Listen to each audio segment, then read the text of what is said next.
Mirë se vini në kanalin ton, mos harroni të bëni subscribe dhe të klikoni si përzieles për të marrë njoftimet më të reja. Faleminderit! Vendosni 2 herë shampo në flok, vëmendje, ky është gabimi më i madh që po bëni. Ne këtu do t'ju japim disa këshilla për t'i marrë në konsiderat në qoftë se ju dëshironi që të keni flok sa më perfekt. Shpeshherë kur lani flokët nuk e merrni shumë në konsiderat faktin që të kujdeseni deri në fund për ta. Shampoja aplikuar në një mënyrë të gabuar, balsami jo i duhur ose një lëvizje e thjeshtë janë gabime që mund të shmangen për të pasur flok shumë të bukur. Ja se çfarë nuk duhet të bëni kur të lani flokët. Shampo nuk duhet të aplikoni në qendër të kokës. Ajo është një nga zonat më delikate dhe për këtë motiv, shampo duhet aplikuar në pjesën e pasme të kokës dhe jo lart saj. Në këtë mënyrë nuk do të stresoni lëkurën e kokës nëse do të shmangni rënien e tyre. Nuk duhet ta bëni këtë gabim. Nuk duhet të ushtroni shumë forcë kur t'i masazhoni ata. Kur të lani flokët, lëkurën e kokës duhet që ta masazhoni me kujdes me majën e gishtave. Fijet e flokut nuk duhet që t'i fërkoni shumë fort me njëra tjetrën. Nëse do të bëni këtë veprim të fundit, majat tuaja të flokëve do të bëheshin me 2 koka dhe shumë të ashpra. Nuk duhet t'i lani ato çdo ditë. Flokët tuaj nuk do të jenë më të pastër nëse i lani ata çdo ditë. Përkundrazi, larjet e shpeshta i bëjnë flokët tuaj më të yndyrshëm dhe më të pisët, përveç se i dobësojnë në një mënyrë të konsiderueshme. Ujin nuk duhet që ta përdorni shumë të nxehtë. Nëse nga një anë uji i nxehtë e bën shampon dhe balsamin më të depërtueshëm të flokët, nga ana tjetër i than shumë ata, pasi të përdorni edhe tharsen e flokëve. Ndaj, shpëlajini ata gjithmonë me ujë të vakët.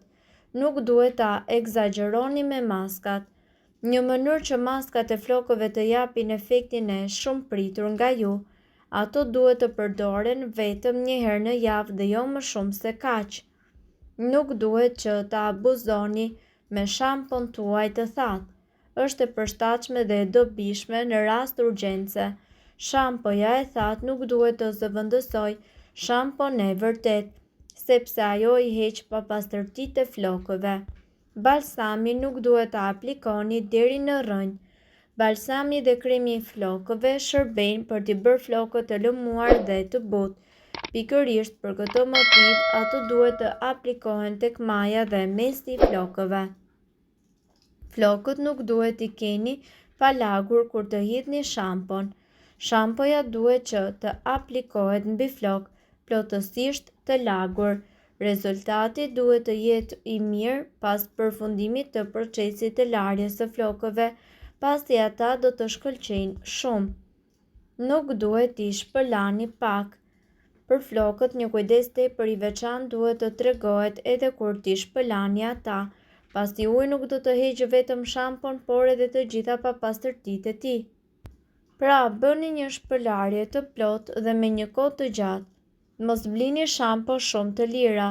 Edhe në rastin kur blini shampo, ju tundoheni nga çmimet e ulta të cilat ofrohen në treg, por duhet të dini se një çmim i ulët do të thotë një cilësi jo e mirë. Mundohuni që të blini shampo sa më profesionale te parukiri ose parukirja juaj, e cila ju a njeh shumë mirë flokët. Më mirë të blini një shampo cilësore se sa të shpenzoni para për lyerjen e tyre e cila i dëmton ata shumë. Larja për secilin prej nesh është një ritual, por edhe një lëvizje tepër mekanike, të cilën ne e bëjmë me sy mbyllur.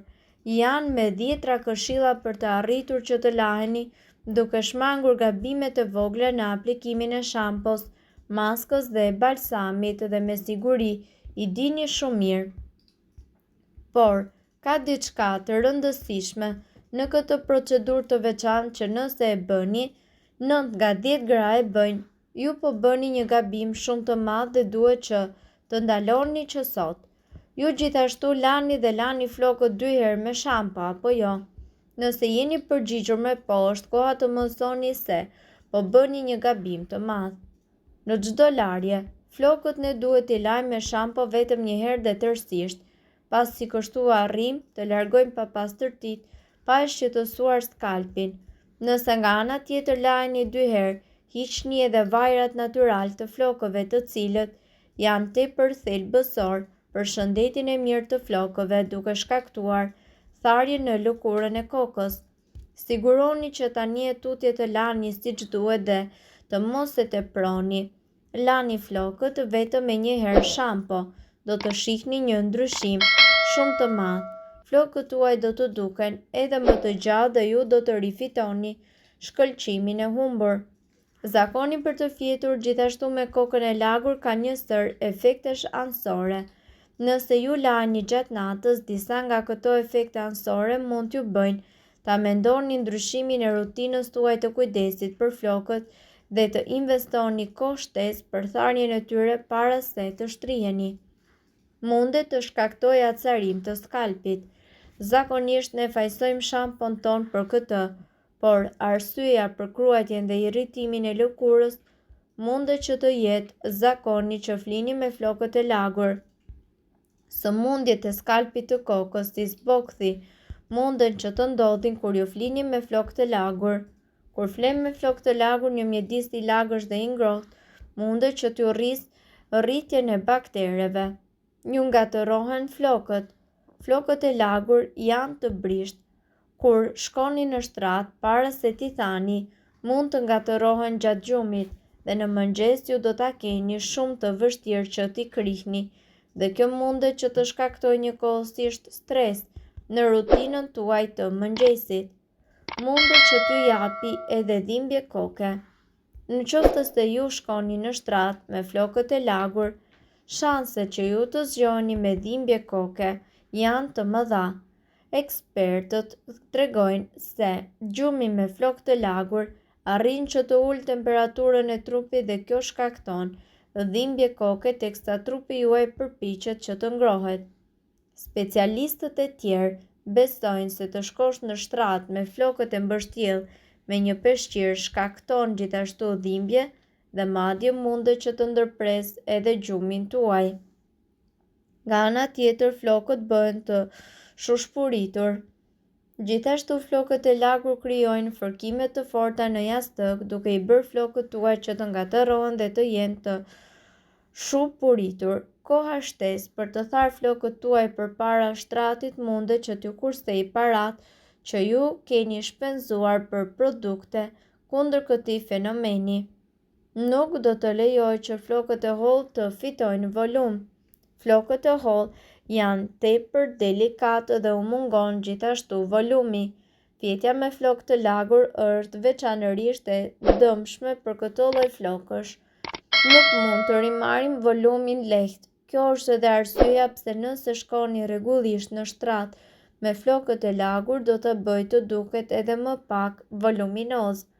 Është një nga arsyet më kryesore për maja të dyshe. Gjithashtu, meqense flokët e lagur janë të prekshëm nga ndarja e majave në 2 pjesë, hedhja dhe kthimi gjatë gjumit mundet që të shkaktojë gjithashtu maja të ndara. Shkakton acarim të lëkurës. Gjumi gjithashtu me flokë të lagur dikon jo vetëm kokën, por njëkohësisht edhe lëkurën tuaj. Kur ndryshoni pozicion gjatë gjumit, flokët tuaj do t'ju bien në fytyrë. Kombinimi i flokëve të lagur dhe temperaturës në dhomën e gjumit mundet që të sigurojë kushtet e përsosura për rritjen e baktereve irrituese të lëkurës. Mirë, po duhet të dini se këto informacione nuk kanë për qëllim të zëvendësojnë ilaçet e përshkruara nga mjeku. Nëse doni të dëgjoni videot tona që ne postojmë çdo ditë, kliko subscribe. Ju ftojmë gjithashtu të bëni like në videot tona nëse i keni dëgjuar dhe pëlqyer ato. Faleminderit që e patë videon ton. Shpërndajni këtë video në profilin tuaj në mënyrë që të informohen edhe shokët tuaj. Faleminderit.